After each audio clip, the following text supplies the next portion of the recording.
On the record. Thank you. Welcome to the City Council regular meeting for June 10th, 2020. It's about 6:02. We're here in City Council chambers at 345 High Street in Hamilton.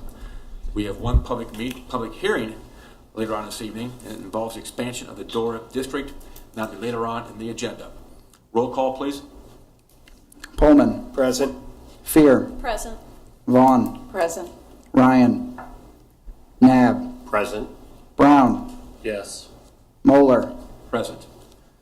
I'll set the motion to excuse Councilmember Ryan for reasons known to City Council. So moved. Second. Motion by Councilmember Nab, second by Councilmember Fear. All in favor, please say aye. Aye. Opposed, same sign. Hearing none, that motion is carried. We're going to start off with an offering of prayer by Councilmember Susan Vaughn, followed by the Pledge of Allegiance. Please stand if you are able. Father, we are navigating challenging times where our health, our safety, and our freedom are at risk. We look to our medical personnel, our public safety, first responders, community leaders, and our neighbors for support. Please guide us as we come together as one community to address these challenges and work to eliminate racism, hate, bigotry, and prejudice. And as we each continue to maintain healthy practices out of respect for others and in the best interest of all. We thank you for your guidance. Amen. Amen. Pledge of Allegiance to the flag of the United States of America and to the republic for which it stands, one nation, under God, indivisible, with liberty and justice for all. Councilmember Vaughn. Okay, we have special presentations first. And first off, we have coronavirus COVID-19 presentation update by our Hamilton Health Commissioner, Kay Farrar. Good evening. Good evening, Mayor. Good evening, City Council members and citizens of Hamilton. I wanted to give you an update on COVID-19. First of all, worldwide, it has crossed over 7 million cases. And worldwide, we're looking at 400,000 deaths. So this has been an unprecedented public health event. It has affected all of us. There's probably no one that hasn't been touched by it, especially economically, and then all the cases and such. So it's big, it's huge. And we're hoping that we're gonna win this war here. So number of cases for the city of Hamilton are now at 188, and Butler County as a whole, which includes the 188 of city of Hamilton's, are at 1,054. The age ranges vary from 7 months through 101. Those are both our cases, by the way, which I think is very unusual, but we have the youngest and the oldest. Deaths in the city of Hamilton, there have been 2. Butler County as a whole, there have been 32 deaths, with age ranges varying from 52 years old as the youngest person dying to 101. So case count changes from last week's report. We've added 20 city cases and 100 county cases from last week. Statistics pulled from the county report that was dated 6/2. So the number of hospitalized cases in Butler County are 163. We're at 17.1%. That's the one I keep telling you we want to stay below 20%, so we are hanging there. The number admitted to the ICU over all the cases have been 21 people, or 2.2%. That's a nice number. We've come down quite a bit. 6% is kind of our tolerance level for that. The number requiring intubation have been 16, which is 1.7% of the cases. Length of hospitalization in days has been for anywhere from less than 1. That gentleman signed out AMA, unfortunately, to 44 days. The median length of stay in the hospital has been 6 days. Number of cluster cases, those are cases that upon investigation we've been able to find an associated case. They vary from between family members to we find one in an office environment or a manufacturing plant or such, long-term care facility, and we can find others. So those are called clustered cases. There have been 273 or 34.5%. So we are able to kind of contain it and know where it is. That's the good news part of it. That's how we're going to move forward. That's how we're able to open up. So off of the website for the Ohio Department of Health, the number of cases, we want to look at this 21-day trend and see how things are going. That's always important. The only one of concern is the ICU admissions are going up. As you can see, there's been a spike. I've not been able to figure out why this spike. I know we have had across the state several outbreaks in long-term care facilities.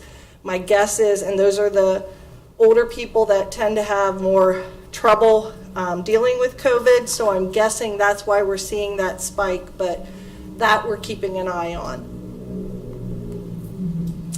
For the key metrics, again, the state as a whole, we're going to look at those same numbers that we want to kind of pinpoint. For deaths, we're at 6%. So again, that's that number that we'd like to stay at or below.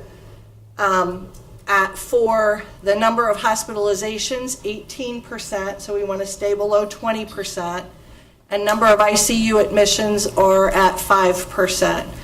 So overall, the state as a whole is still looking like we're doing fairly well with this. Here's a closer look at hospitalizations. So when you zoom in, it kind of helps to know that overall the trend is down. This is the last 13 days. So the gray is the positive results, and then the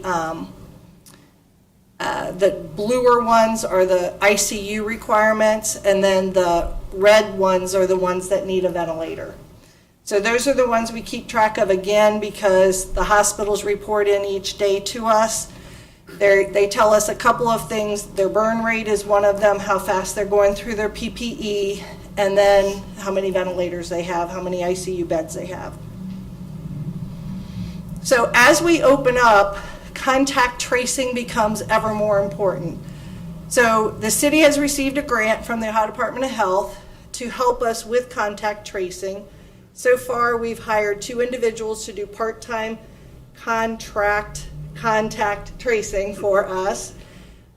We're looking for someone who's fluent in Spanish, so I need a third one. So I'm kind of begging out there, all the people that are watching this, that if you're fluent in Spanish, you can speak English, we're looking for someone to add to that list. We want them to work anywhere from 10 to 20 hours a week. It's a short-term job. When the money ends, this is going to end, but we anticipate using them till about December. So basically what happens with contact tracing, when a positive case is discovered, public health interviews the case and finds out the details of when their symptoms appeared, and then we go back 48 hours. So that time period becomes the period where we want to contact all their people that they've been around and quarantine them. And that's what a contact tracer does.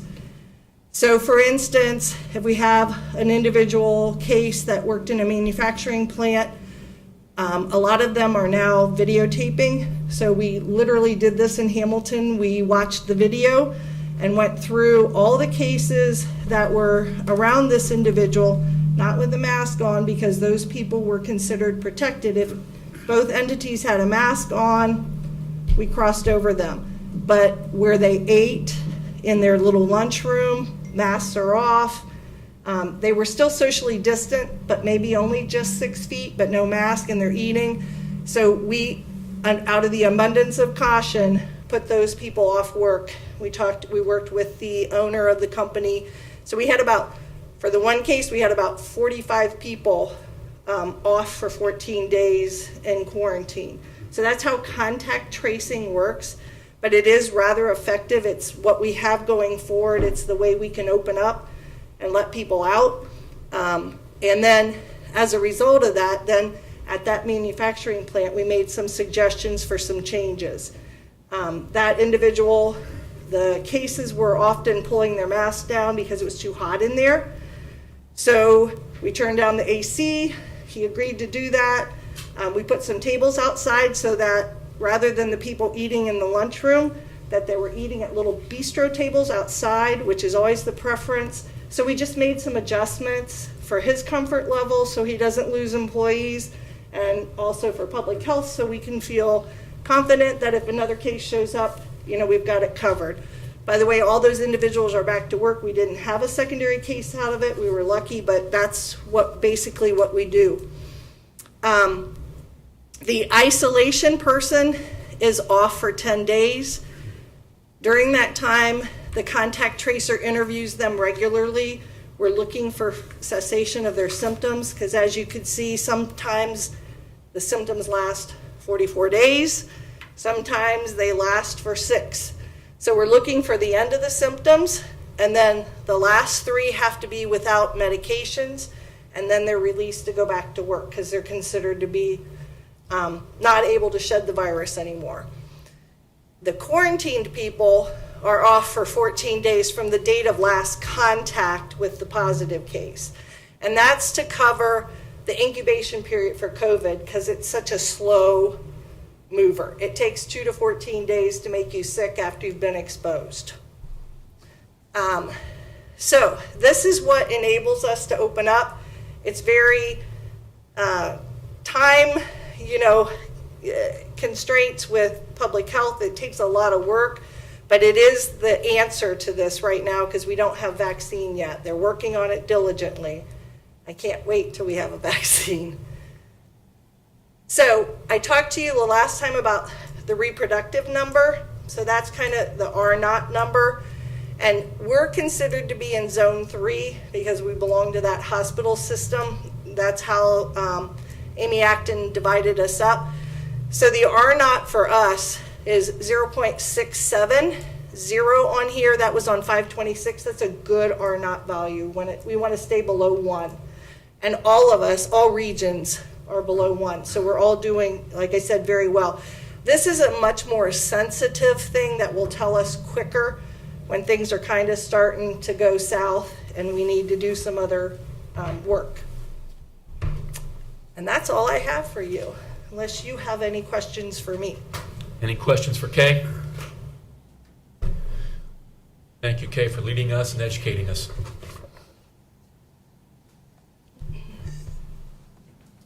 We next have the 17 strong neighborhood presentation. The city clerk who's doing that.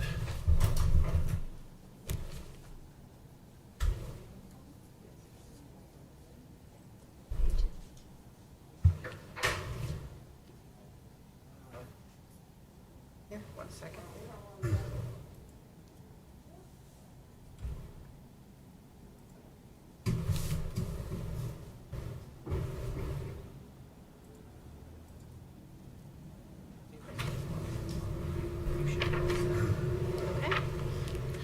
Thank you for the invitation tonight to speak to City Council about this important initiative of 17 Strong.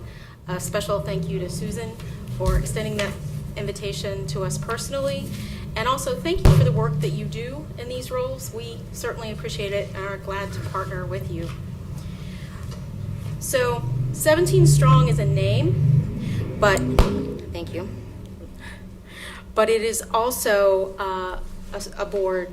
And so we'll talk a little bit about the work of the whole 17 Strong, and we'll talk a little bit about the work of our advisory board. So as an overview and a little bit of background information, this picture represents most of the members that are currently sitting on the board. We is greater than me is not just a logo on our shirts. It's a common belief that those of us on the board and work with the board hold near and dear. We support Hamilton, but more importantly, we support others so they can support Hamilton as well. We are really proud that we work in all 17 of the neighborhoods. We work with all residents. We have public meetings. We invite the public to be part of our committees, and you'll see all of that when I speak and also when the other chairs of the subcommittees come in just a moment and speak as well. We thrive on building relationships that build neighborhoods, and we all believe there's great power in that. And that's why we serve on the board and are proud to do so and be involved. So what is 17 Strong when you hear that name? As I said, it is an initiative, but there's a board that works kind of behind the scenes to organize the work. And that board is made up of 12 residents. The residents are across the 3 different types of neighborhoods. A lot of folks believe that there are 17 board members because there's 17 neighborhoods, but I believe it's a great strength that we're not tied to one neighborhood. So we all work inclusively across all 17 neighborhoods. We also are very fortunate to have 3 council members that meet with us and work with us regularly, as well as city staff from the Department of Neighborhoods. And we have a network of neighborhood leads who are working in some of those 17 neighborhoods. And you'll hear a little bit more about that, but our work is also to support them.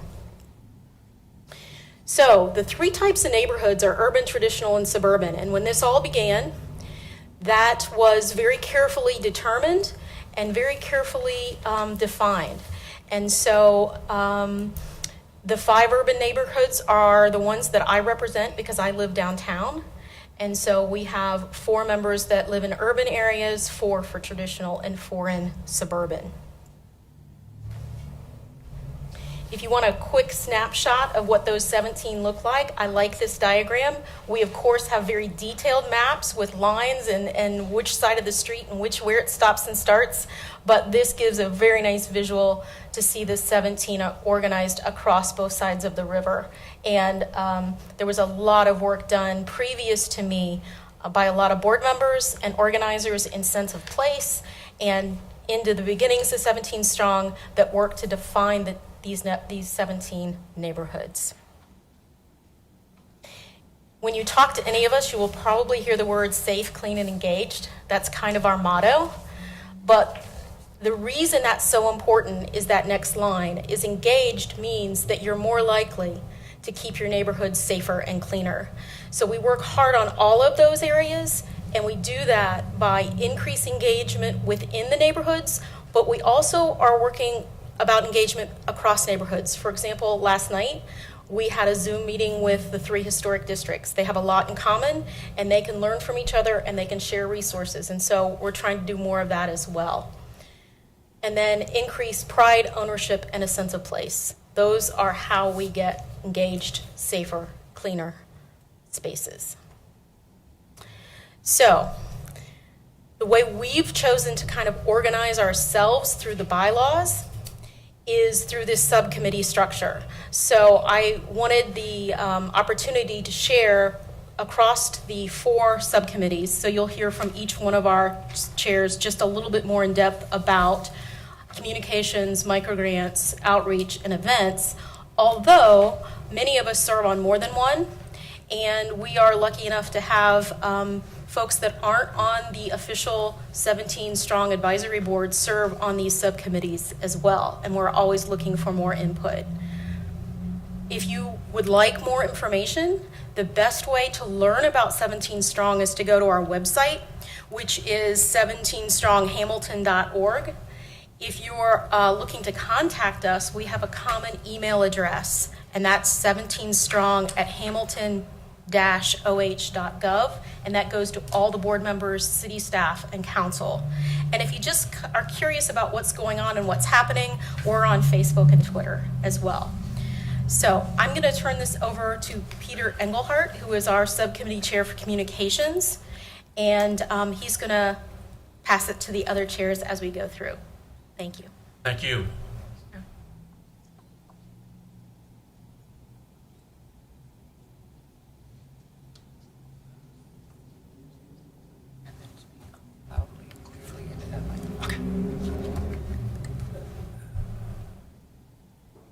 So the main focus for the communications community is we focus on the media channels, messaging, and promotion.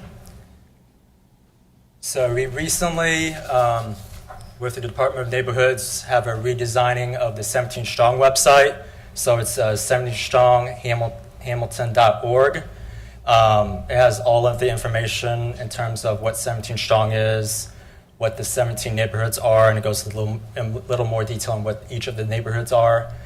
And also, we have our microgrant application up there as well, which Sue Head, who's the chair of the microgrant committee, will talk more about that. We also have 4 social media platforms that 17 Strong uses. So we have Facebook, Twitter, Instagram, and Nextdoor. So Facebook, we have 1,469 likes as of today and 1,582 who follow the page. And then Twitter is 230 followers. We also partner with a few organizations. This is just a few. There are other businesses and organizations that we partner with. So we partner, one of them is the Hamiltonian, which we work with them where they feature a neighborhood each month. So I brought a magazine for the June edition, and this is what the article looks like. I credit Stephanie, who is a board member and also a writer for the Hamiltonian. She did an extremely great job in writing these articles. And then lastly, we work with TV Hamilton, where we cross-post their videos, anything relating to Hamilton, onto our Facebook and social media channels. That's basically a snapshot of what communications focuses on. On the subcommittee, we do have, it's not just board members, we also have residents on the committee as well. So that's basically it, and I will turn it to Sue Head, who is the chair of the microgrant committee. Thank you.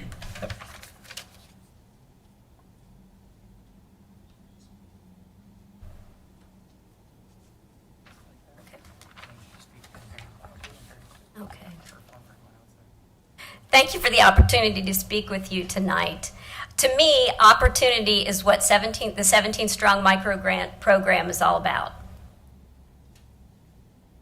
It's an opportunity for every resident of Hamilton to do something positive in their neighborhood. An event like a block party, a beautification project, which this afternoon I just talked to one of my neighbors about a beautification project at the entrance of her neighborhood or her subdivision that she's really interested in. And I said, did you apply for a microgrant? And she said, no. How do I do that? So I explained the process to her, and she was going to go in and hop on and try to fill out the application today. Or an activity that brings neighbors together for a common purpose. And this opportunity doesn't come just once in a lifetime. It comes 3 times a year. And in fact, right now we are in the 3rd and final round of microgrants for this year, and that will be open until July 15th. The microgrants have given our city the opportunity to use a host of volunteers to accomplish neighborhood cleanups, neighborhood signage, neighborhood park activities, and more.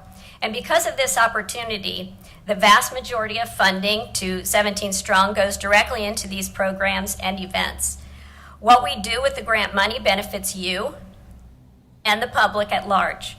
Improvements to our neighborhoods improve our city. Take this opportunity, and I'm talking to everyone, the public too, to apply for a microgrant for your neighborhood today, or maybe sometime in the future, by going to the 17 Strong website. Thank you so much. Next, we have Frank Downey, Chair of the Outreach Committee. Thank you, Sue.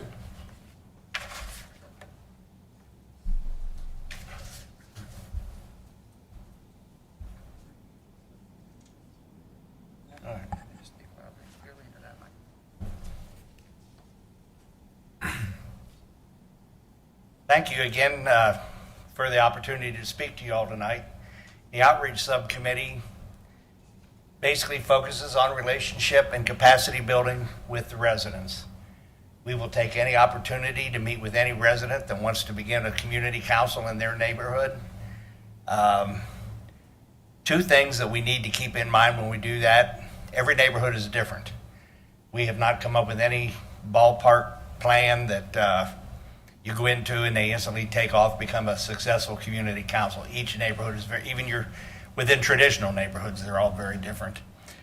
Another issue that we have sometimes, they don't see us as the opportunity to empower themselves. They see us as a solution to their problems. They think they're going to come in and tell us they've got litter, and that we're going to go to some city department, get that taken care of it. And citizen engagement and empowerment is one of the key issues here. Currently, we have 9 of our 17 neighborhoods. They meet with some level of regularity. All 5 of the urban core neighborhoods are engaged. 4 out of 7 of the traditional, and 5 of the suburban, none of the suburban neighborhoods, again, meet on a regular basis. We do have contacts in every one of the neighborhoods, so when we need to contact somebody in one about one or the other, we do have that information. One of the things I like to think of outreach is doing is they're building or rebuilding a community. And we try to encourage the residents to come up with sort of a blueprint where it is they want to go. And then one of our main goals is to educate them as to how to do that. And that is, to me, is where the active community partners come in. No matter what your blueprint, if you're trying to build a house, you're going to have a blueprint and then you're going to need the tools.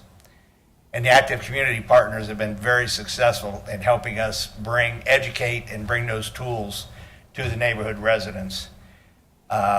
17 Strong has been going on for 4, maybe this is the 5th year, and I was involved with Sense of Place long before that.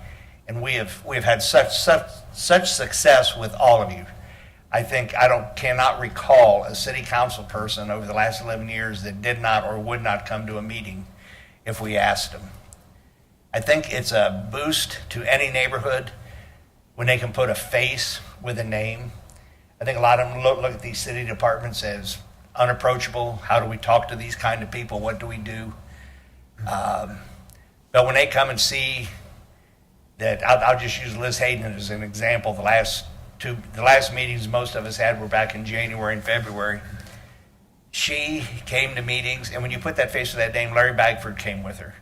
And I think many of the neighborhoods, almost all of the individuals in those neighborhoods are much more apt to approach a person when they've been able to put a face with a name. They see that we're just as human as we. They see how helpful they are. They realize that they're there for the same reason we are: safer, cleaner, and more engaged neighborhoods. This is just a small group of the active community partners. I don't think there's been anyone, including any of the Hamilton City departments, who did not come to speak to us or help us in some way when we wanted them to attend a meeting and give us some information. That's about all I've got on that. I'll turn it over to Chris Rail, who heads up events. Thank you, Frank.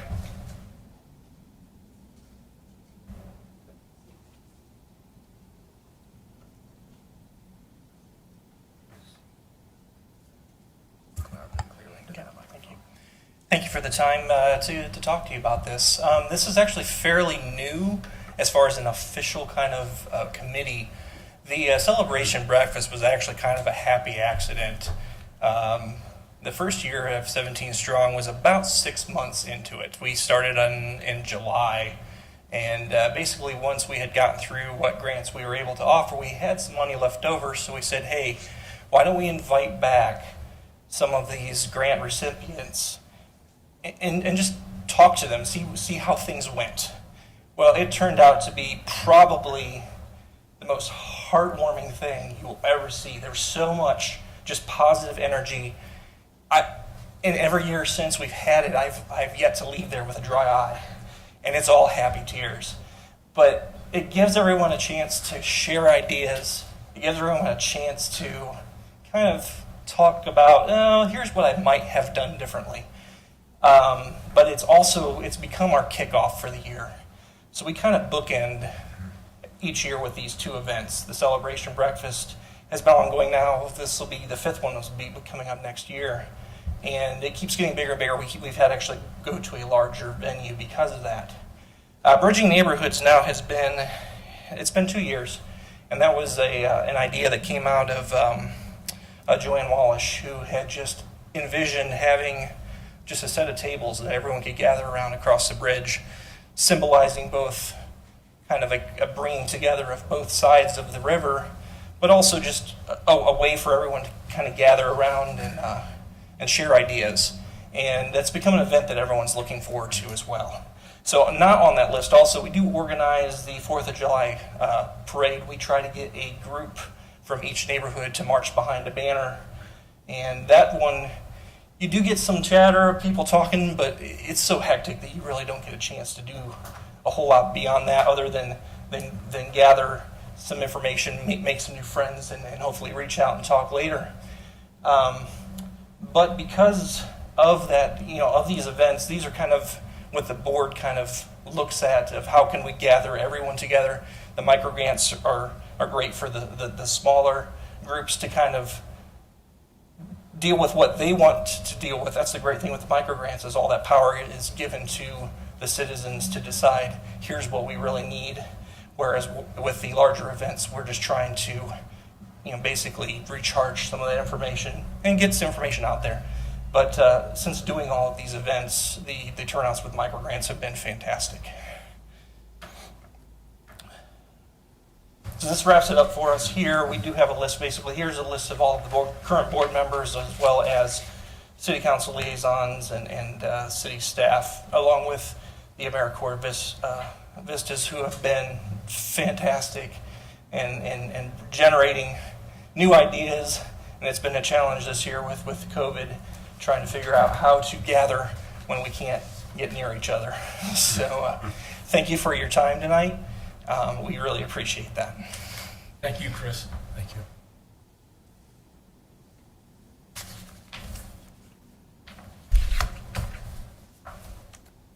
For the record, 17 Strong has been probably one of the most successful neighborhood, how can I say, groups that I've ever heard of in this entire area. So thanks to everybody who's worked with 17 Strong or has been a board member.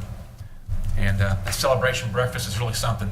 It's that could be a seminar of neighborhood community success shown at colleges. I mean, it is that impressive of an event. All the neighborhoods with their celebrating what they accomplished with their grants. Next, we have Deputy Auditor David Brown. He's going to tell us a few things and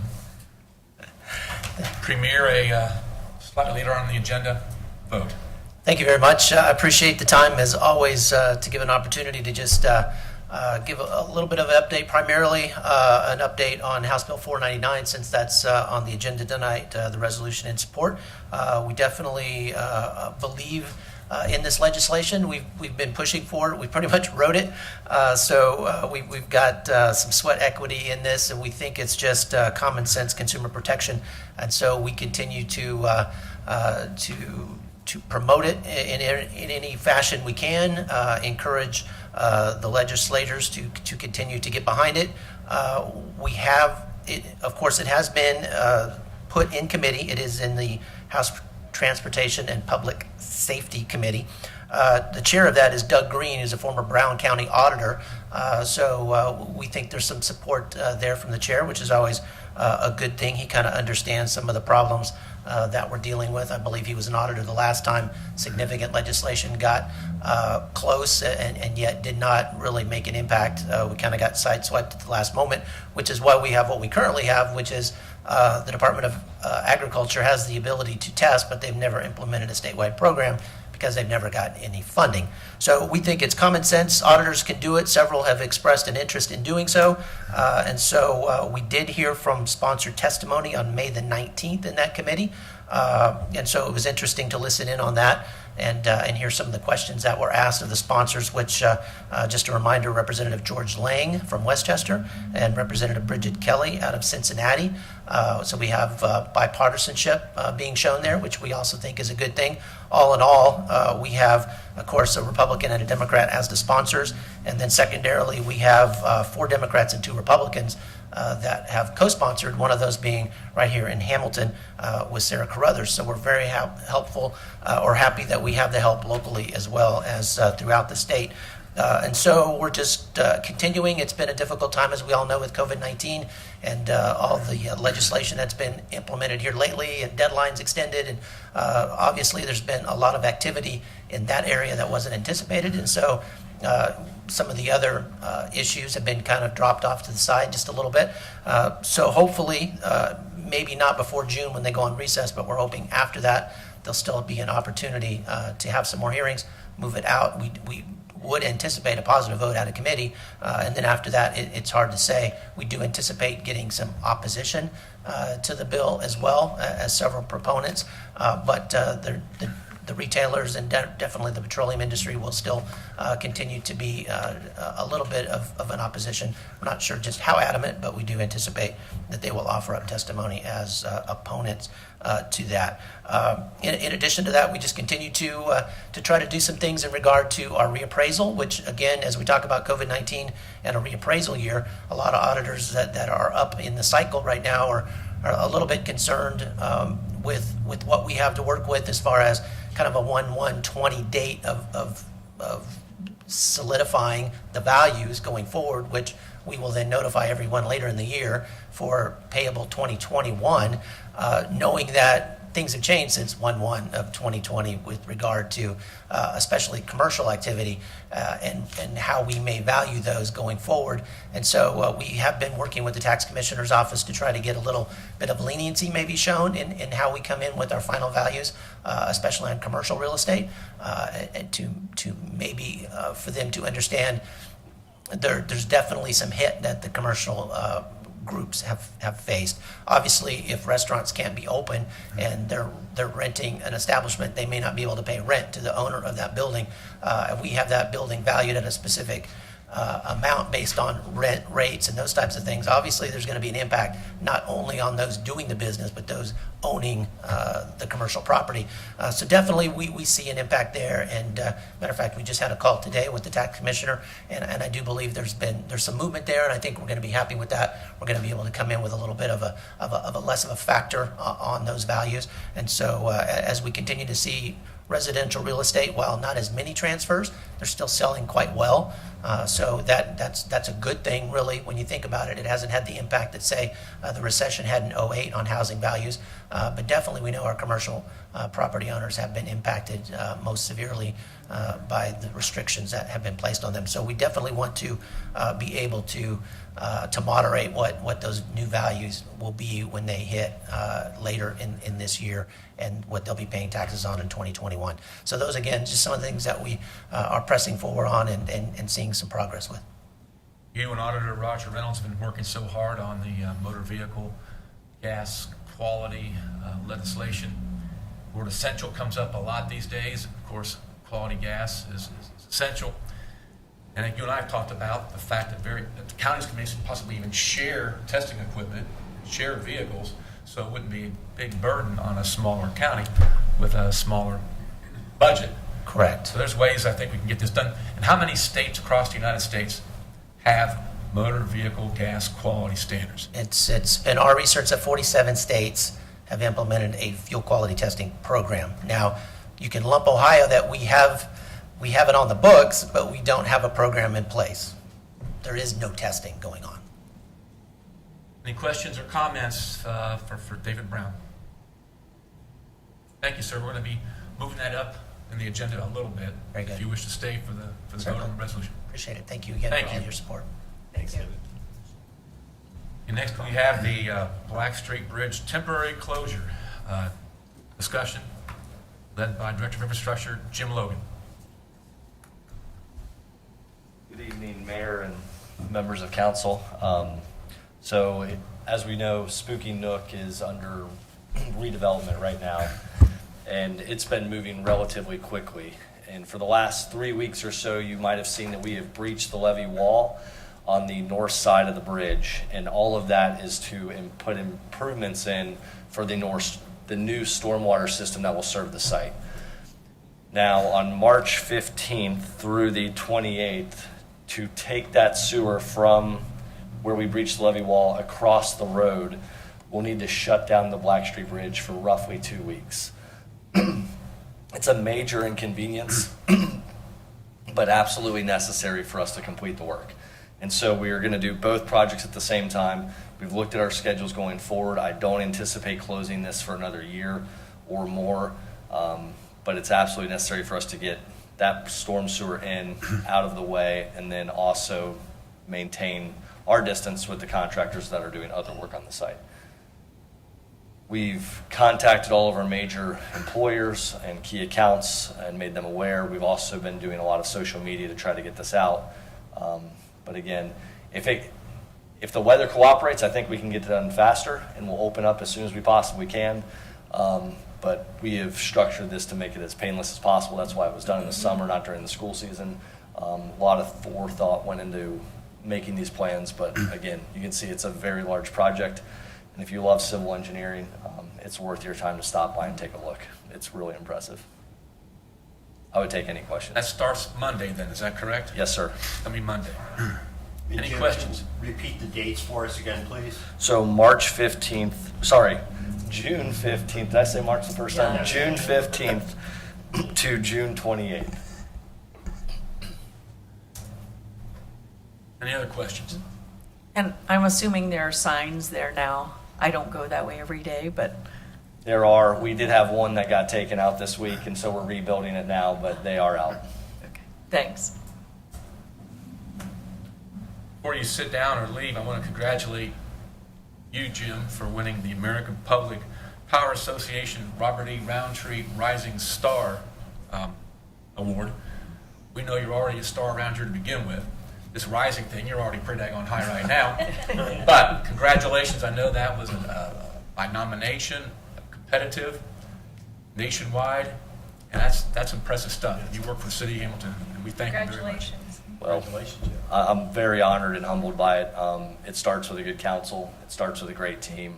I think it's a reflection on our city more than myself, but yeah, thank you so much. Thank you, Jim. Okay, Mr. City Clerk, who's doing the River's Edge updates? Adam going to be doing that? Director Helms should be coming in right now. Okay. Number 5 is the River's Edge update by Director of Resident Services, Adam Helms.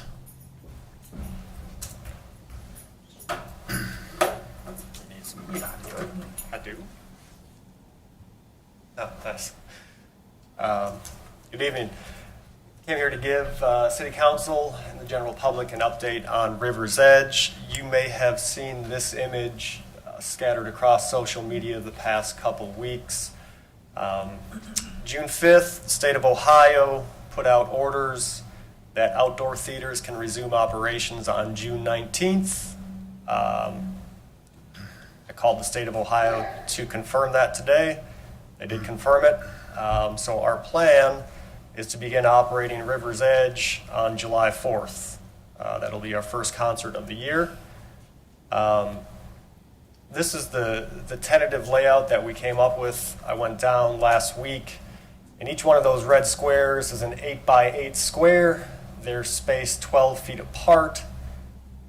I met with Kay this afternoon to talk about a few minor revisions. So 2 pieces of plywood put together is an 8x8 square. The original intent was to limit the square to 4 people. Based on some of the feedback we received on social media, some people were concerned about the cost. We intended to sell the squares for $40 to $100 per square, depending on who's playing. At reduced capacity, there is no feasible way for us to do River's Edge as free admission this year. It's really unfortunate. You know, people have come to expect River's Edge concerts to be free. When capacity restrictions are lifted by the state of Ohio, we will return to free concerts. This is our best effort to bring live music to Hamilton in some form or fashion. So I talked to Kay this afternoon. That's what 4 people in an 8x8 square looks like. That's what 9 people in an 8x8 square looks like in lawn chairs. We believe that it's feasible to put 9 people in an 8x8 square for a variety of reasons. The biggest one being it increases our capacity, it allows more people to attend, and it also brings down the cost of admission. So a family of 4, you know, might have had to pay $10 before. You know, now you divide $40 over 9 people. So you know, $4 to $5 a person, depending on. And that's the other beauty of the square concept. If you don't feel comfortable sitting 9 people in the square, you don't have to. You can buy a square and you can come by yourself, or you and your significant other. You can sit as close or as far apart as you like in that square. I'm going to flip back to this. That right there shows there are approximately 74, 75 squares in there. Those are spaced 12 feet apart. I'm going to go back down to the amphitheater tomorrow, and I'm going to reduce that spacing to 8 feet apart. State guidelines say they should be spaced 6 feet apart. So we're going to try to open it up to as many people as we can, responsibly, safely, while maintaining social distancing. This will require us to put up the fence. We have a fence that we set up at River's Edge for our paid admission music festivals. I'm working with the Parks Conservancy on the best way to either set it up and take it down every week, or leave it up for the duration of the summer. If we left it up for the duration of the summer, it would remain on the concrete path. We would make breaks in the fence so that people could come and go from Markham Park to the amphitheater, get to the bike trail when we're not doing concerts. The plan is still to sell the squares for admission price. Again, it ranges, we're thinking $40 to $100 based on who's playing. We will follow the guidelines set forth by the state of Ohio for other retail and entertainment establishments, meaning marking places on the pavement or beverage lines 6 feet apart. We will put up partitions at the beverage stations. We will put up signs that encourage people to wear face masks. We're talked to Kay this afternoon. She says we have some surplus face masks, so if somebody forgot one, we may have a few on hand to hand out. We're considering purchasing face masks with River's Edge logos on them, and maybe we'll sell them like t-shirts. 2020 is going to be a challenging year to do live music, but if there is a place we can do live music, it's in an outdoor setting like this. With that, I would be happy to answer any questions about River's Edge, this layout. Mr. Mayor? Please. Adam, what's the restrictions on the restrooms? How will they be available? So we would do portalettes. I'm also working with the Parks Conservancy to determine if they're going to be able to open the restrooms behind the stage. But on a typical concert, so I just looked at this today, like for our bigger concerts that we've had in the past with thousands of people, the most portalettes we've ever had was 12. So this will be a significantly lower capacity. So we're thinking anywhere from 6 to 10, and I believe each of the portalettes has a hand sanitizer inside. We're also going to rent some hand sanitizer stands outside. We'll place those by the beverage stations around the top of the amphitheater. Okay, thank you. Mr. Mayor? Oh, go ahead. Councilmember Vaughn. So Adam, in the other green space, will there be regulations on seating? Can people bring chairs? Are you talking about Markham Park Markham next Park, door? other areas behind, maybe where the restrooms are? Yeah, so I intend to put some portalettes and hand sanitizer stations out there as well. I don't have the staff to monitor Markham Park. We will be able to monitor the amphitheater. If you've been to Markham Park, the past several weekends, I walked through there this past Saturday. People have generally been doing a very good job of maintaining, their space, their social distancing. This is something we're all aware of now. So will I be out there actively policing it? No. But Hamilton has done a really great job, as Kay mentioned in her report. This will be the 9th year of River's Edge, and we have never had any significant issues at the amphitheater or in the park. I would like to add that I applied for a grant. You've seen us set up the big screen and point it out into Markham Park. I applied for a grant to acquire a big screen and video cameras. So if we get that grant awarded, we will buy a big screen and simulcast the concerts out into Markham Park, and that would be free admission. We're trying to keep this as affordable and maintain a free element. Even if we can't purchase the big screen, our intention is to live stream the concert so folks can watch it from home. Thank you. Mr. Mayor? Councilmember Nab. And importantly, thank you for thinking out of the box for our city. for as successful as River's Edge has been in the free venues and offerings of refreshments, offerings of food, offerings of a place where people can come and gather, given the restrictions that we're all under globally with COVID. It's really, really an asset for our city to be able to come back to the community and say, we have these spaces available, whether it's 2 people or 9 people, now that you're planning on making it even more open, rather than having the green spaces there now, but down to 8 feet rather than 12 feet and things. So those boxes will become available. Is there a way for folks in the city to be able to reserve a space that you could share with us, website or what they have information? Yeah, so we will, once we get the new seating layout measured out, I'll put together another aerial photo like this tomorrow at some point and put it out there. We have a couple concert announcements to make yet. We have 2 bands joining the lineup on July 4th that we haven't announced yet. We also have 2 bands coming on August 15th that we haven't announced yet. But yes, tickets will be available online. If you've purchased VIP tickets for River's Edge in the past, the website, the River's Edge website is riversedgelive.com.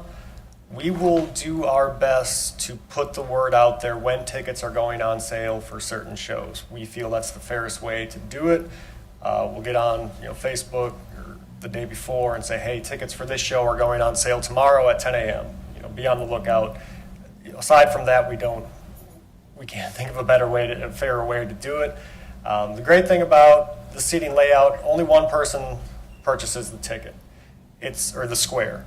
It's up to them to invite up to 8 other people to attend with them. The beauty behind that concept is they're your friends, they're your family. You're not knowingly going to invite somebody who's sick to come sit next to you at a concert.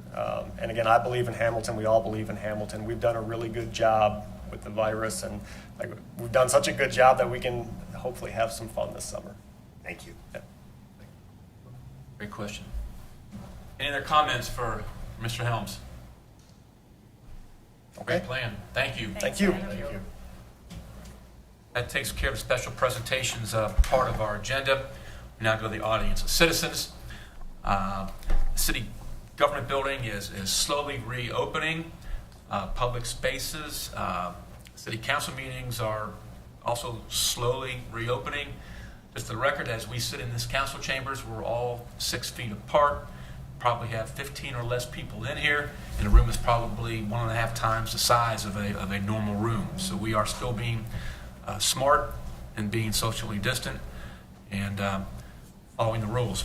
As part of the rules is we have those who wish to speak at this audience of citizens can speak if it's regarding a specific agenda item, and you can make those comments in person.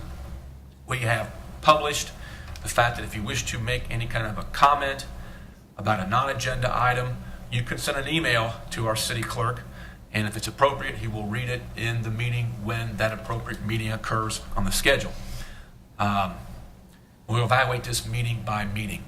So, Mr. City Clerk, did anybody sign the agenda book? Receive any emails that are appropriate to be read at this meeting? So, Mr. Mayor, no one had signed the agenda book to speak about an agenda topic. However, we did receive one email for audience of citizens. There were several comments submitted via email from the individual, probably more that will encompass than 5 minutes. So I will probably break this down over the next 2 meetings just to respect of everyone's time. Yes. I'm going to read the questions and the answers from the city administration and council. I'm going to kind of take them in, I think, the most timely order to get through them all. So anyway, I'm going to start with that. So this email is from Mr. Bob Harris, and he submitted first question here. What do we have in place to curb COVID-19 in Hamilton? What communications have we made to community leaders to disseminate information on COVID-19? There's a vulnerable our answer is there's a vulnerable populations task force that Kathy Becker and Sharon Perry represent.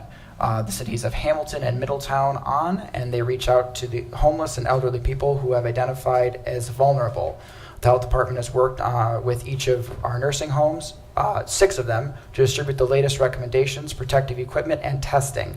We communicate daily with them. The health department has put information out on our Facebook page, including the latest recommendations for protection. Our health commissioner has done a Facebook Live presentation and has done presentations every 2 weeks at City Council regarding the cases in Hamilton. That is being streamed live via TV Hamilton. The Health Commission has met with the courts, manufacturing facilities, offices, and the like to assist them in setting up safe working environments. The city has disseminated educational materials to licensing inspections for food, pools, tattoo establishments, and schools for the free and reduced lunches that they changed distributed to bag lunches. The Health Department has done data collection of cases and contact tracing and providing education to each of these affected by either isolation or quarantine, assuring no food insecurities or other needs, and got with them as needed. Issue number 2, we've had peaceful protests. What part of the city has played in the protests and what guidelines must we follow for the protests? Our city response. With reference to the protest, an assembly permit is not required when spontaneous events occasioned by news or affairs coming into public knowledge within 3 days of such public assembly, provided that the organizer therefore gives written notice to the municipality at least 24 hours prior to such event. If the news is beyond 3 days of the circumstance, an assembly permit is required.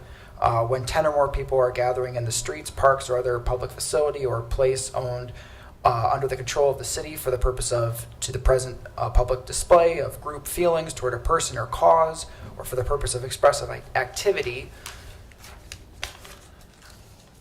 any meeting or assembly for the purpose of a festival, pageant, exhibit, show, or any similar display, with purpose to present a public display or to commemorate or recognize a particular event or time in history, view, a point, or culture, also may be for the purpose of the expressive activity. However, this does not include funeral processions. This webpage below has specific information about the assembly permits and how to get one.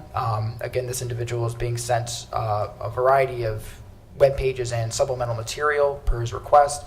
But for the audience's pleasure, all of these references are found on the City of Hamilton website.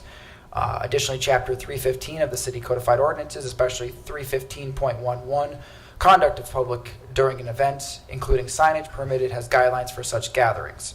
And again, that can be found on the city website. For several of the gatherings or marches that have currently happened, the police have shut down a lane of traffic, so no pedestrian would be hit by adjacent traffic during the marches. Skip ahead a little bit. Question he had number 7. What are going to be the major changes to the Diversity and Inclusion Commission? In January, City Council passed revisions to the Diversity and Inclusion Commission, restructuring the amount of commissioners and how the commission will operate. The documents outline the changes that were submitted to City Council are attached. Again, this was something that City Council passed in January, and we have given him those materials. Question 8. How are the members going to be chosen for the commission? The revisions to the commission went into effect in February. After that, an application to join the commission was posted on the city website and advertised via social media. The Journal News also wrote a news article about it. After 2 months of soliciting applications, they were given to 3 city council member liaisons to the commission to select the appointments. At this time, the letters have been mailed out to the applicants as of a week ago. The city is just waiting to receive all of the confirmation letters that they have accepted their appointment. The city manager also appoints 2 ex officio members to the commission. They have also been informed of their selection at this time. The city is hoping that everyone applies to letters by the end of the week. Question 11. How many African Americans are head of an apartment in the city? 3. 12. How many African Americans are employed by the city? Of the 660 full and part-time people Hamilton employs, 3.5% are African American.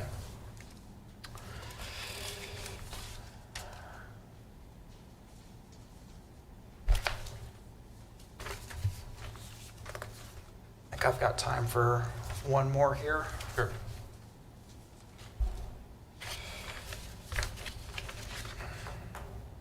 Does the city have a solution or a recommendation for people who are dumping mattresses and drywall on their property? Ultimately, this is a personal property issue. We certainly empathize with the people who have had debris dumped on their property. The police department and other city departments do not have enough personnel to police every individual property in the city for these types of issues. It is also impossible for the city to determine whether the items were indeed dumped illegally by someone or somewhere else if the property owner simply has some items that they want to get rid of. Below is a couple recommendations on how to currently address these type of problems. 1. Residents can utilize the voucher program at the transfer station to dispose of the items in their property. Each Hamilton Refuge customer is granted 1 voucher to use at the Convenience to dispose of a refuge at the transfer station at no cost. Department of Neighborhoods has recently put out a press release about this program. The press release is attached. 2nd, if someone dumps a mattress on someone's property, the resident can wrap the mattress in plastic and Rumpke will pick it up at the curb at no cost to the resident's regular collection day. Same thing with drywall. The drywall could be broken into similar pieces and placed in the resident's trash and container for the regular pickup. 3, resident could install monitoring devices such as trail cams or video cameras to catch the perpetrators in the act and report it to Hamilton Police Department. And then 4, the Department of Resident Services is working on creating a curbside pickup program for these types of situations. While we cannot make the service free of charge because it is not equitable to the other refuge customers, we can pick up these items for a nominal fee. The fee is still being evaluated, but it will most likely be approximately $25, depending on how much of the debris is at the curb. The property owner would be responsible for this fee. The fee would be placed as a charge on the resident's next utility bill as part of their monthly refuge collection fee. This is still very conceptual. We hope to make more progress on this and present to City Council before the end of the year. That is about 5 minutes and probably about halfway through Mr. Harris's list of questions and responses. I can cut it there, Mr. Mayor, or I can continue at your disposal. Why don't we cut it there now? Has he gotten the responses in writing of all these questions? Yes, I've emailed him his list, and I've also given him a printed copy this evening. Great. I think we can probably address them at the next meeting. Okay. And we may see how we reopen at the next meeting. Okay. Great. Thank you, Mr. Grugas. We now go to the consent agenda. That includes items such as approval of minutes, all staff reports, receipt and file council information, and caucus reports. Mr. Mayor, I have a question for you. Well, wait a minute. And the city council. Wait. My question is... Wait a minute. We have some rules. That, I know your rules. Right. I've been here before. And we're going to follow the rules that we have And set that's up great. for COVID-19. I have a question for you.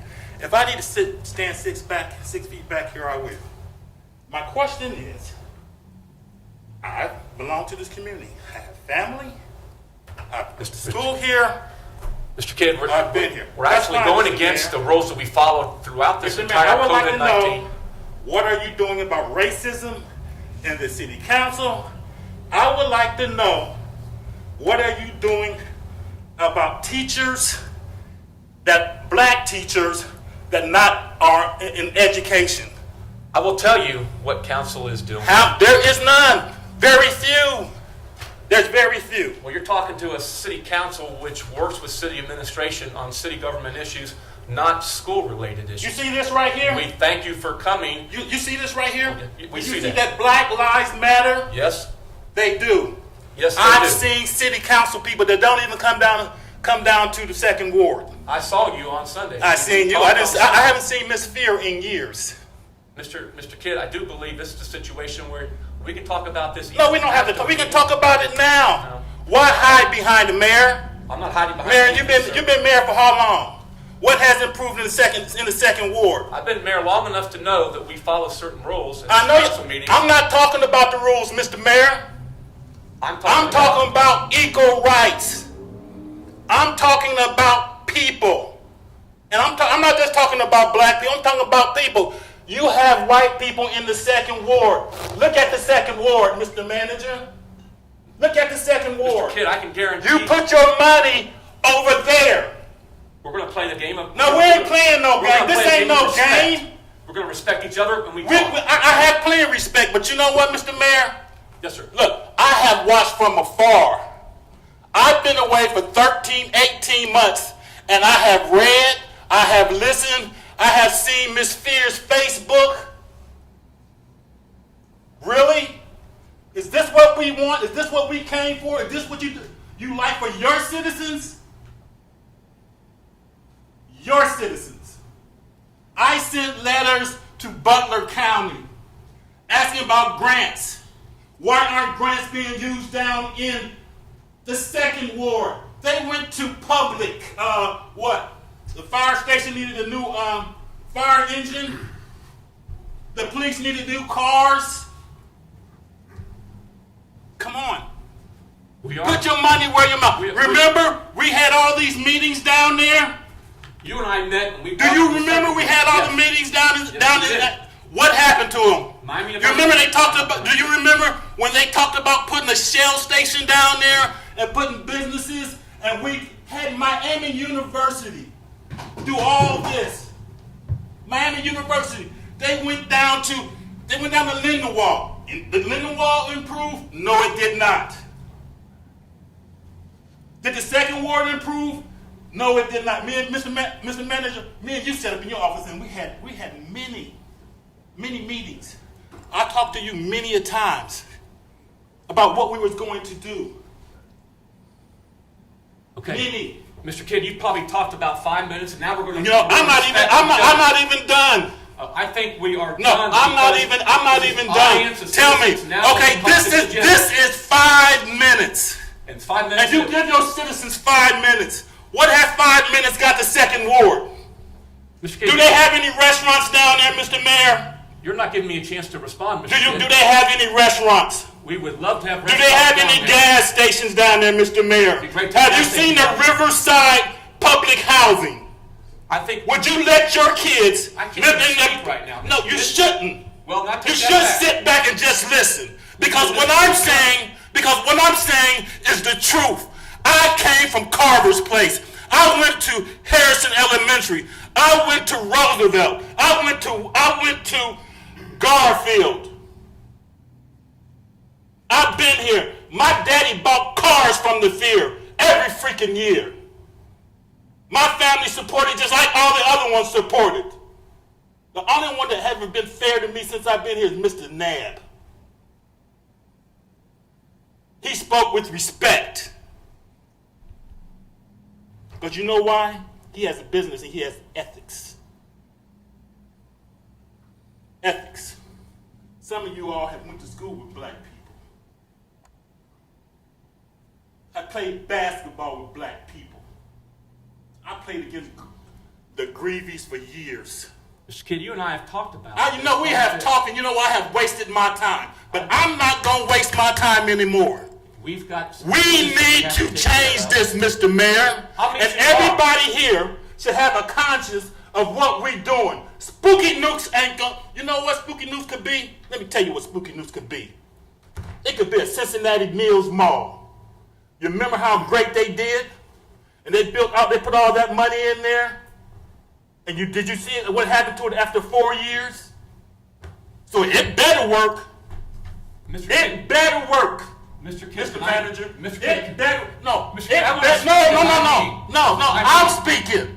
Okay. I have the floor. Well, you know, I'm a citizen. I'm a veteran. Really, sir. I did 40 years of civil service. Thank you. 40. I have been in the military and the VA and for cities in Ohio. No. No, I'm not. You can't take over the meeting. Y'all taking over the city.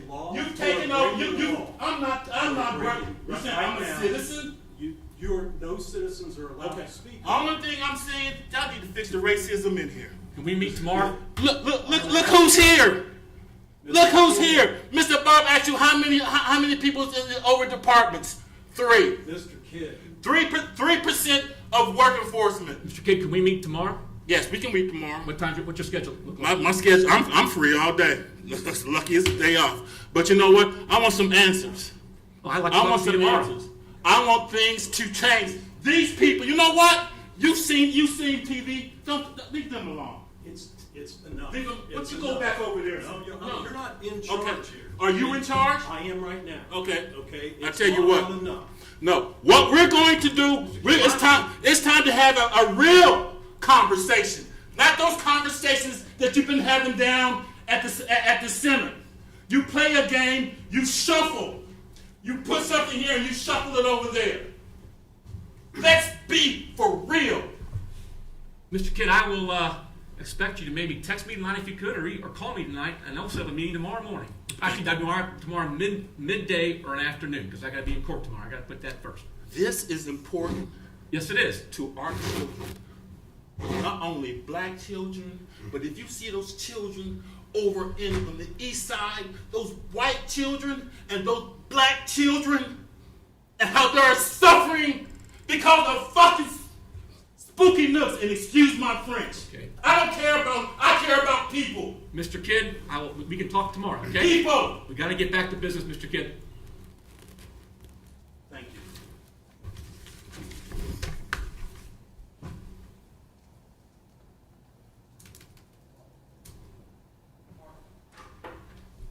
Okay, now, we're at that stage where we were in the caucus agenda, explaining the committee of the whole. We won't be having that based upon the fact we are following some COVID-19 restrictions in order to move these meetings along, so nobody's in this room for any longer than they have to be in this room. The caucus agenda is posted, what the 6 items are. I'll accept the motion that council receive the reports of the consent agenda and concur with their recommendations. So moved. Second. Motion by Councilmember Brown, second by Councilmember Fear. All in favor, please say aye. Aye. Opposed, same sign. Hearing none, that motion is carried. We now go into the public hearing section of the agenda. Now accept the motion that the regular meeting be recessed and a public hearing take place. So moved. Motion made by Vice Mayor Pullman. Second. Seconded by I'm sorry. I think Councilmember Nab. That's right, Beat sorry. you to it. I could be wrong though, but That's okay. seconded by Councilmember Nab. All in favor, please say aye. Aye. Opposed, same sign. Hearing none, that motion is carried. It is 7:13. We now go into the public hearing. Please read the public hearing topic into the record, Mr. City Clerk. A public hearing regarding the expansion of the designated outdoor refreshment area with the specific boundaries in the downtown central business district, Main Street Business Corridor, and German Village. Okay, anyone in the audience wish to be heard at this public hearing involving the expansion of the designated outdoor refreshment area? Is that you, Mr. Stone? Yes, sir. Okay. 1 second, let's pull up the presentation.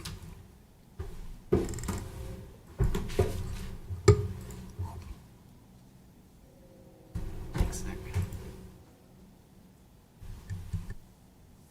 Good evening, Honorable Mayor and City Council members. My name is Jacob Stone. I'm with the Department of Neighborhoods, and today I'm here to talk to you about our designated outdoor refreshment area, or DORA for short. The purpose of the legislation that's in front of you today is to accomplish 2 things. 1, to renew our application with the state, giving us a fresh 5-year lease on our outdoor refreshment area, and 2, to make small changes to the program, including an expansion of the area that is included in it, as well as a couple of other administrative items, and we'll get to that a little bit later. But first, I wanted to talk about our DORA so far, and so you'll see here in 2018 and 19, we went through approximately 10,000 DORA cups, and so far in 2020, and I updated this actually this morning, it looks like it's about 29,000. So it doesn't take a lot of effort to see that there's a slight difference there, and one of the biggest difference has been COVID-19 and the impact that it's had on our local restaurants.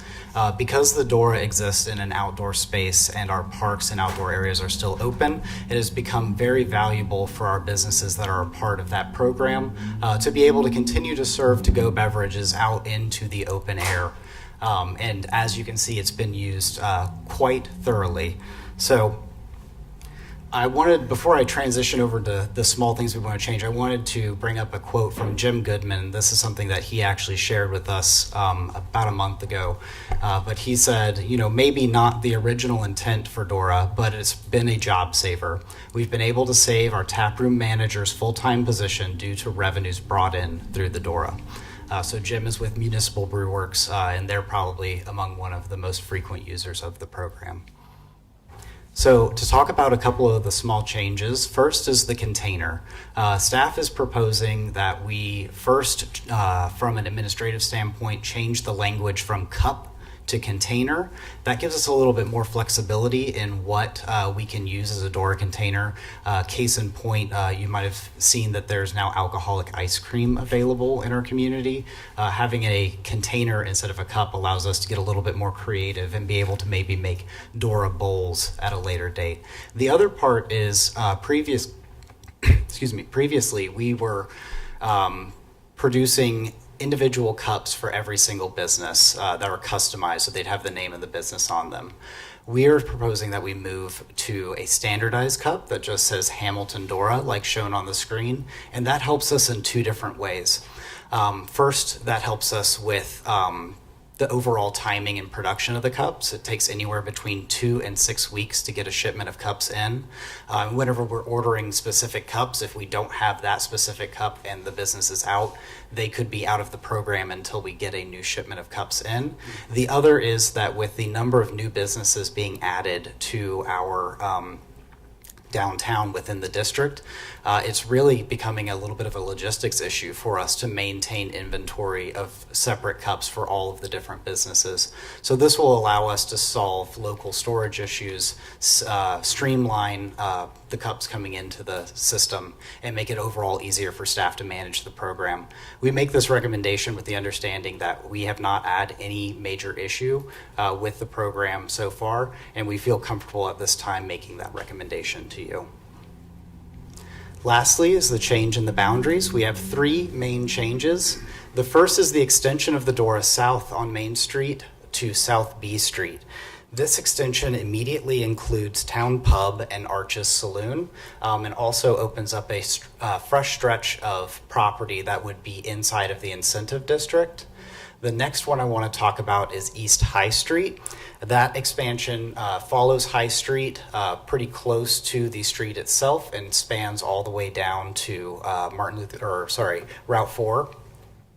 And that will immediately include the Taqueria and Wingstop into the program, and also serves as another incentive tool to bring a new stretch of land into the program. The last is the Cohen recycling area, and this one's a little bit different. If you remember, whenever we first enacted DORA legislation, we actually went ahead and included,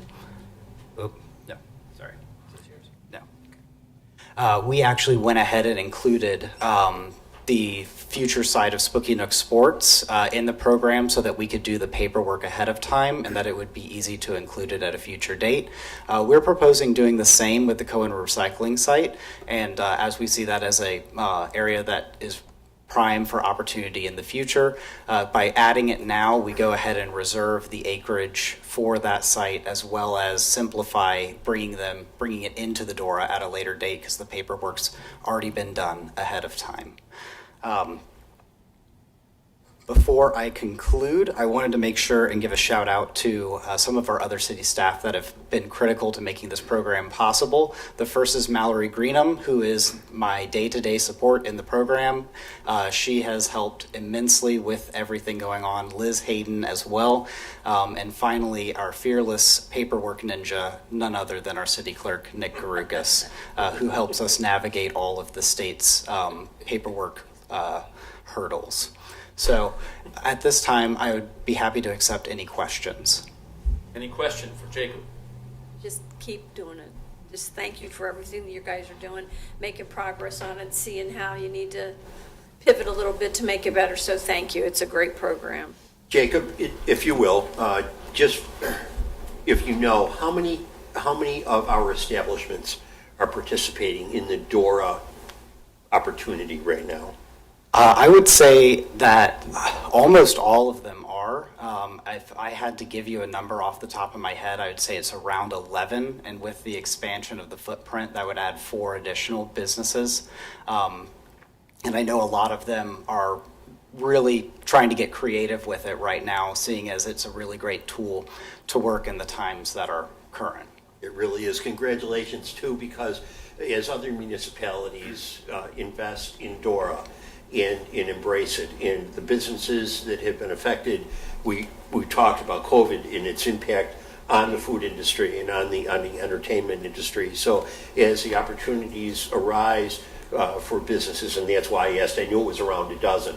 But for the viewers tonight to be able to know what we have going on in Greater Hamilton right now, and the opportunity to be able to come and enjoy, as you said, bowls, containers, and different opportunities for the restaurant and entertainment industry that are doing their outreach to the community. So thanks for your presentation, Jacob. Thank you. I will add one last thing that I forgot to mention. The legislation you see before you is listed as an emergency ordinance. That was done in order to maximize the time frame that it was sent to the state in. It actually didn't wind up changing the normal process that it follows here locally, but it does save us 30 days whenever we go to the state. And we felt that that was important because for those 4 businesses that will be immediately included, that's just 30 days sooner that they'll be able to take advantage of the program. Great, thank you. Hey, Jacob, Yes. the extension down here, that takes it down to Town Pub, you said, and then, is that the stopping point right there? It doesn't go to the Milliken Street or what? I would have to look more closely to be There's no 100%. there, but I'm just saying, is there a cutoff at that I intersection? believe that it goes to the Town Pub, the complex that Town Pub is in, Okay. and it stops there. Okay, that's fine. Just I want to clarify that. Thank you. Any other questions or comments? I want to say that Restaurant Week and the gift card program, Markham Park, and Door Cups really helped us get through this challenging time. And Spooky Nook was a magnet for a lot of those things, which actually ended up occurring. Thank you, Mr. Mayor. Thank you. Thank you. Thank you, Jacob. Okay, anyone else in the audience wish to be heard at this public hearing involving the expansion of the designated outdoor refreshment area? Mr. Anyone on Mayor. council, please. No one else has signed the book to speak. Sorry, thank you for saying that. Anyone on council wish to speak or make a motion at this time? Mr. Mayor, Vice Mayor Pullman. I'd like to make a motion that the public hearing be closed. Second. Motion by Vice Mayor Pullman, second by Councilmember Brown. All in favor, please say aye. Aye. Opposed, same sign. Hearing none, that motion is carried. Public hearing is closed at 7:23. I'll accept the motion that the regular meeting be reconvened. So moved. Second. Motion by Councilmember Nab, second by Councilmember Fear. Roll call vote to reconvene the regular meeting. Pullman. Yes. Fear. Yes. Vaughn. Yes. Nab. Yes. Brown. Yes. Moeller. Yes. Motion adopted 6-0. Meeting is reconvened at 7:24. We now go to pending legislation and council actions pertaining to legislative items. I'll set the motion that we move up agenda item number 20 and address that at this time. So moved. Second. Motion made by Councilmember Knapp, seconded by Councilmember Fear. All in favor, please say aye. Aye. Opposed, same sign. Hearing none, that motion is carried. Will you please go to number 20 first, Mr. City Clerk? Sure, Mr. Mayor, but beforehand, actually, a motion was Oh, that's correct, yeah. cut off of your agenda. If you'd be willing to accept a motion that a note be made upon the minutes that each member of council was furnished a printed copy of each item of legislation prior to the meeting being considered at this meeting, that would be great. That'd be a great motion, and I see that's where it should be in here. So, how about a motion that, as Mr. Grubica said, that we have a first and second on that motion? So moved. Motion made by Councilmember Vaughn, seconded by Councilmember Fear. All in favor, please say aye. Aye. Opposed, same sign. Hearing none. That motion is carried. I think that takes care of that, right, sir? Yes, thank you. Okay, so now we go to number 20, then we'll go backwards. Number 20, a resolution. Yes. A resolution supporting and advocating for the passage of Ohio House Bill number 499 to amend the section 1327.70 of the Ohio Revised Code to authorize a county to implement a motor fuel quality testing program. Mr. Mayor, Councilmember Nab. I move the resolution be adopted. Second. Motion by Councilmember Nab, second by Councilmember Brown. Any discussion or comments about this resolution? Hearing none, roll call vote. Pullman. Yes. Fear. Yes. Vaughn. Yes. Nab. Yes. Brown. Yes. Moeller. Yes. Resolution adopted 6-0. Thank you. Now go back to pending legislation. That was new legislation, but number 7 under pending legislation, second reading of an ordinance involving B2, B3, and looks like industrial 1 districts. Number 7, an ordinance amending certain sections of zoning ordinance number 7503, section 1121.00B-2, Community Business District, section 1122.00B-3, Central Business District, section 1123.00I-1, Limited Industrial District, and section 1124.00I-2, Industrial District, City of Hamilton applicant. Mr. Mayor, Councilmember Vaughn. I move the ordinance be adopted. Second. Motion by Councilmember Vaughn, second by Vice Mayor Pullman. Any discussion or comments about this particular ordinance? Hearing none, roll call. Pullman, Yes. Fear, Yes. Vaughn, Yes. Nab, Yes. Brown, Yes. Moeller. Yes. Ordinance adopted 6-0. We now go to agenda item number 8, second reading of an ordinance involving design standards and some special provisions. An ordinance amending certain sections of zoning ordinance number 7503, section 1111.00, commercial design standards, section 1110.00, residential design standards, section 1130.00, special provisions of the zoning ordinance, City of Hamilton applicant. Mr. Mayor, Councilmember Fear. I move the ordinance be adopted. Second. Motion by Councilmember Fear, second by Councilmember Brown. Any discussion or comments on this one? Hearing none, roll call vote, please. Pullman, Yes. Fear, Yes. Vaughn, Yes. Nab, Yes. Brown, Yes. Moeller. Yes. Ordinance adopted 6-0. Now go to agenda item number 9, second reading of an ordinance involving medical clinics, inpatient rehab facilities, and supportive housing. An ordinance amending certain sections of zoning ordinance number 7503 related to medical clinics, inpatient rehabilitation facilities, and supportive housing. City of Hamilton applicant. Mr. Mayor, I move the ordinance be adopted. Second. Motion by Councilmember Vaughn, seconded by Vice Mayor Pullman. Comments? Questions? Hearing none, roll call vote, please. Pullman, Yes. Fear, Yes. Vaughn, Yes. Nab, Yes. Brown, Yes. Moeller. Yes. Ordinance adopted 6-0. We now go to agenda item number 10, second reading of an ordinance involving the 2020 replacement pages. An ordinance approving, adopting, and enacting the 2020 replacement pages to the 1998 codified ordinances of the City of Hamilton, Ohio, and repealing matters in conflict therewith. Mr. Mayor, Councilmember Fear. I move the ordinance be adopted. Second. Motion by Councilmember Fear, second by Councilmember Brown. Comments, questions? Hearing none, roll call vote. Pullman, Yes. Fear, Yes. Vaughn, Yes. Nab, Yes. Brown, Yes. Moeller. Yes. Ordinance adopted 6-0. Now go to new legislation. First reading of an ordinance involving a conditional use automotive repair business. An ordinance approving a request for a conditional use certificate to operate an automotive repair business at 1000 and 1001 Fairview Avenue and 1015 Sims Avenue, property zoned I-2 Industrial Zoning District, situated in the 6th Ward, City of Hamilton, Ohio. Thank you. We go to agenda item number 12. First reading of an ordinance involving the final plat for Hickory Woods.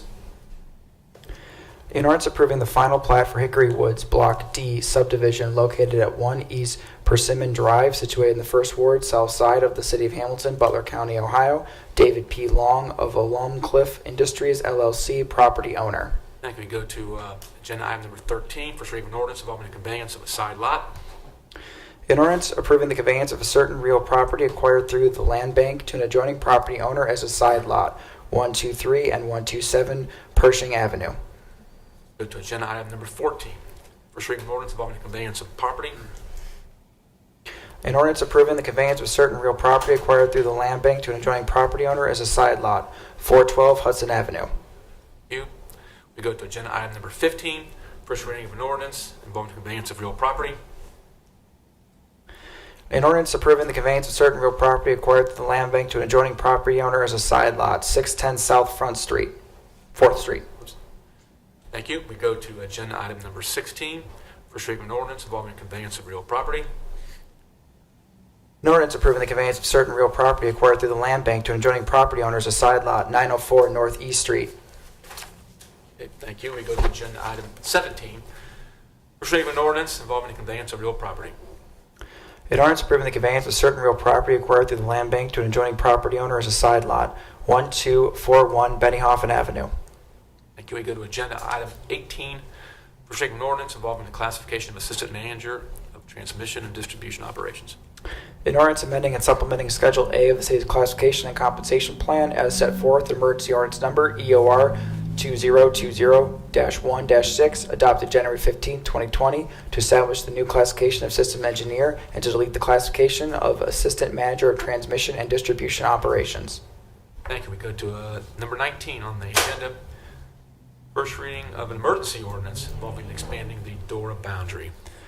An emergency ordinance amending and supplementing the approved application ordinance number OR 2018-3-27, establishing a designated outdoor refreshment area, DORA, in the city of Hamilton, Ohio, by expanding said DORA boundary.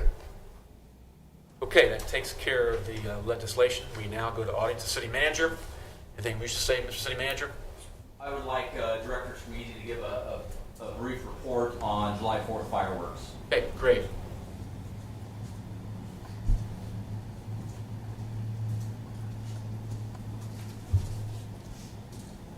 Good evening, Mayor, members of council. So over the past several weeks, we've been working with our fireworks vendor to attempt to provide a great show for the city while still recognizing the social distancing. Recent years, you know, we've used Veterans Park, and they've provided a great show. The problem with that is that with the social distancing recommendations, we want to go to a larger shell. We can't use that Veterans Park, so that took them out of the mix. In the beginning, we started with 12 different locations that we were looking at. We used different metrics that we narrowed the field to 2. That would be the Butler County Fairgrounds and Pyramid Hill.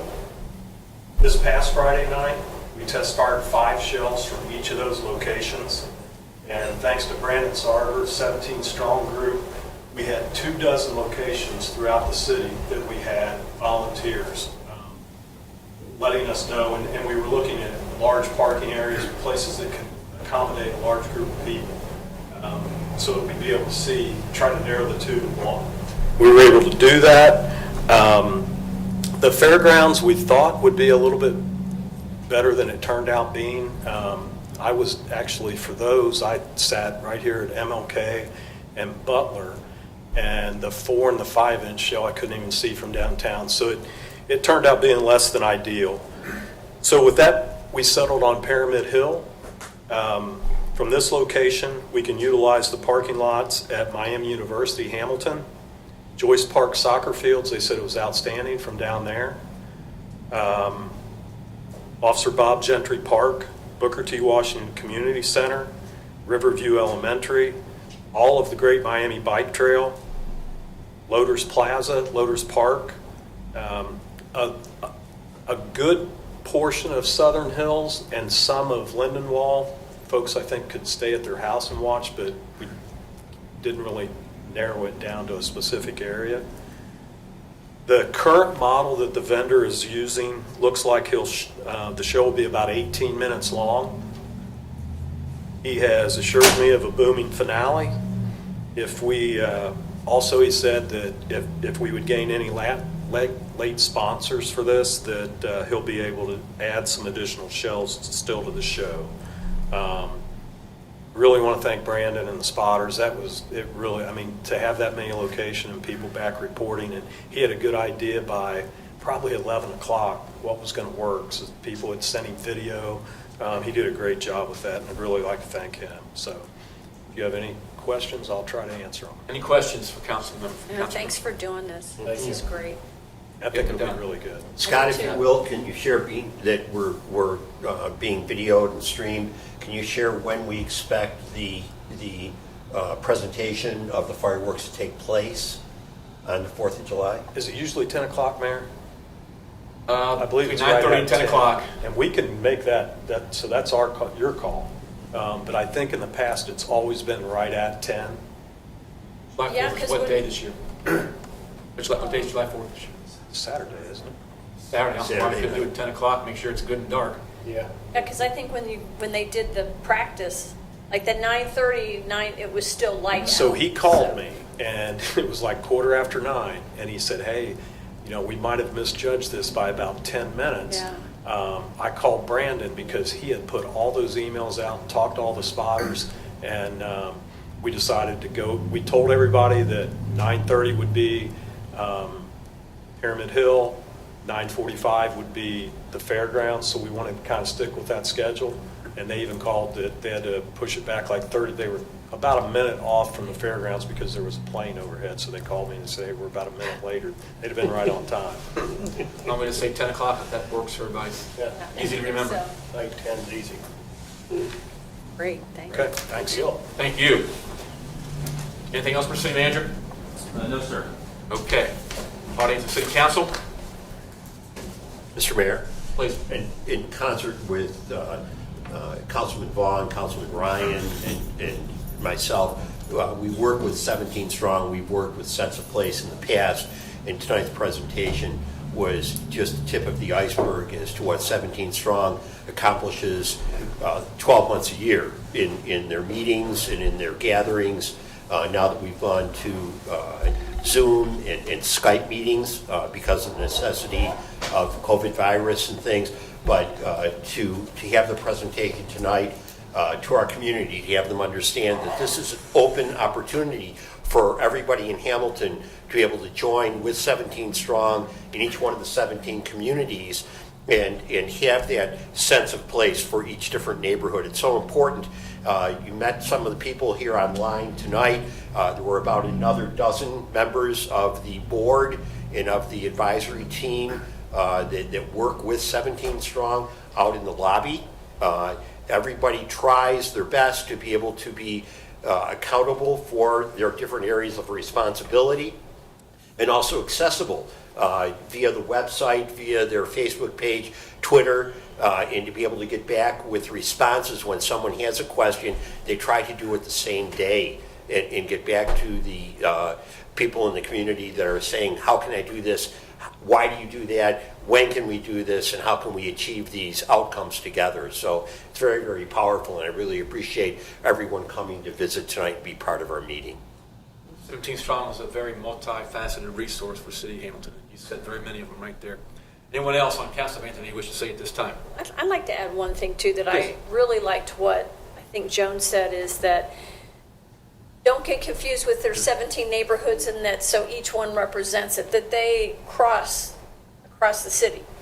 They work with all neighborhoods, and even to bring the point up that you, like Frank said, there isn't one template that's going to suit every neighborhood, and that you guys really try to get the neighborhoods to understand they can create their own with it. So I just think it's come so far, and I love that it's still in place the way it is. I want to say, tell your friends, neighbors, and everybody to continue with the census because it's very important for federal funding, which does make a lot of things go in this town. Very important. Anything else? No executive session this evening, Mr. City Manager, is that correct? That's correct, sir. Yeah, I'll set the motion that the meeting be adjourned. So moved. Second. Motion made by Councilmember Brown, second by Councilmember Fear. Roll call vote to we adjourn. Pullman, Yes. Fear, Yes. Vaughn, Yes. Nab, Yes. Brown, Yes. Moeller. Yes. Motion adopted 6-0. We are adjourned at 7:39.